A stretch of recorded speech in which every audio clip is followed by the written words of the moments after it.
ओम नमः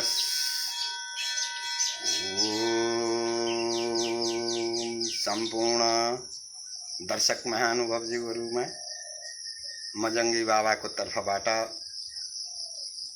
आजको प्रत्यक्ष प्रसारण फेसबुक अनलाइनद्वारा प्रत्यक्ष प्रसारणमा म आएको छु र साथै आज कर्मयोग र ज्ञान योगको महत्ता लिएर आएको छु। आउनुहोस् तपाईहरु सम्पूर्ण महानुभावहरु विश्वभरि छरिएर जति पनि बसोबास गर्नुभएको छ र भाषा कतिले बुझ्नुहुन्छ कतिले बुझ्नुहुन्न होला, त्यो फरक विषय हो।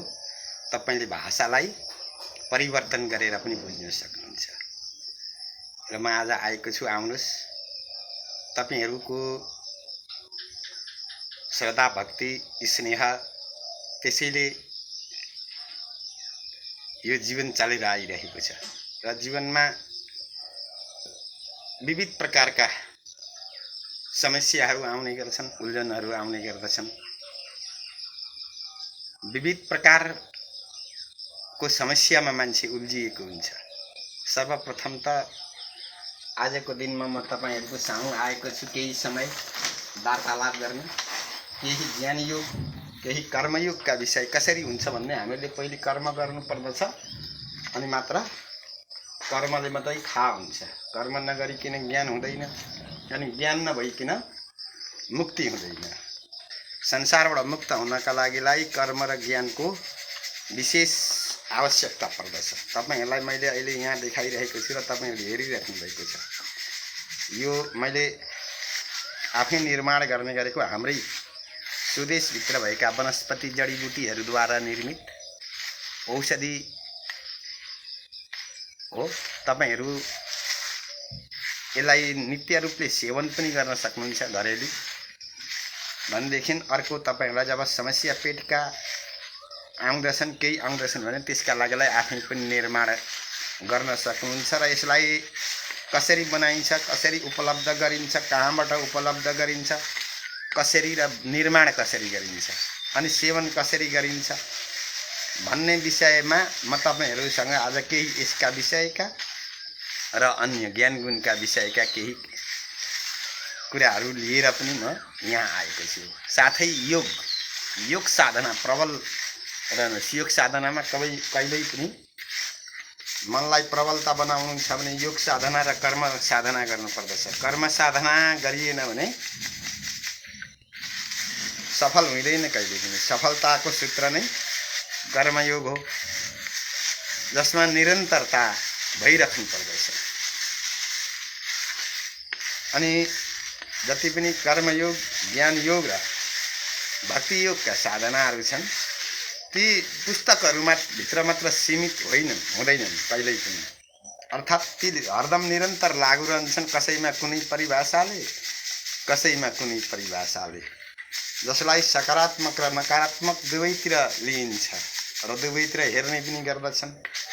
उसको कतिसम्म यदि सकारात्मकको पक्ष अधिकता छ, मानव उपयोगी छ र समाजलाई हितकारी छ, अरूलाई सबैलाई लाभकारी छ भनेदेखि त्यसको अनुसरण र अनुग्रहण सबैले गर्नुपर्दछ।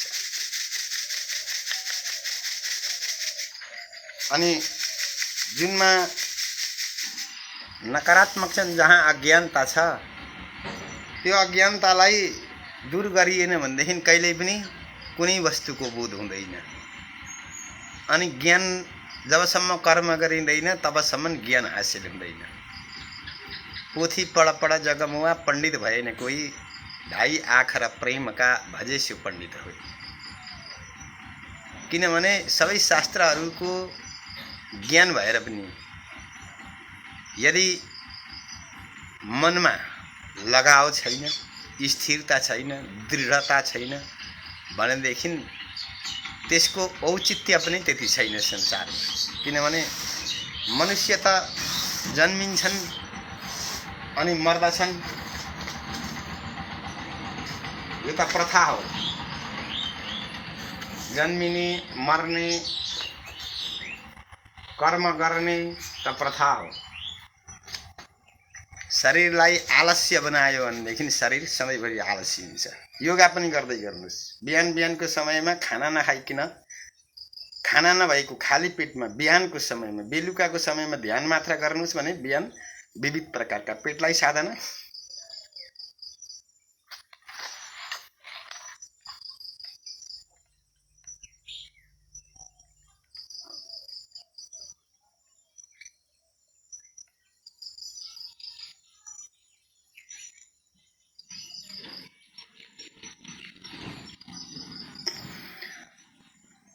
कुण्डलिनी शक्ति जागृत गर्नका लागिलाई प्रयोग गरिने अनि पेटभित्रका सबै प्रकारका विकारहरूलाई प्रयोग गरिने र प्राणवायुलाई उत्थान गर्नका लागिलाई योग साधनामा जब समाधिस्थ हुँदा समाधि विविध प्रकारका हुन्छन् र मनोसमाधि, विज्ञान बुद्धि समाधिका समान हुन्छन्, जहाँ मनोमय कोष र विज्ञानमय कोषमा अनि विज्ञानमय कोष र मनोमय कोषको आधारले आनन्दमय कोषको अनुभूति। तर जहाँदेखि परसम्म ब्रह्मको तादात्म्य छ, आत्माको तादात्म्य छ, त्यहाँसम्म पुग्नका लागिलाई बहुत विशेष ध्यान, दृष्टि, गोचर सबै साधना, संयमता सबै हुन्छन्। जहाँ विनाशकाले विपरीत बुद्धि, विनाशकालको समयमा मनुष्यको, ज्ञानीको पनि कहिलेकाहीँ विपरीत बुद्धि हुन्छ, जो हामीले प्रमाण शास्त्रादि पुराणादिका कथाहरू सुन्दछौँ र अरूलाई पनि कहिलेकाहीँ सुनाउने गर्दछौँ।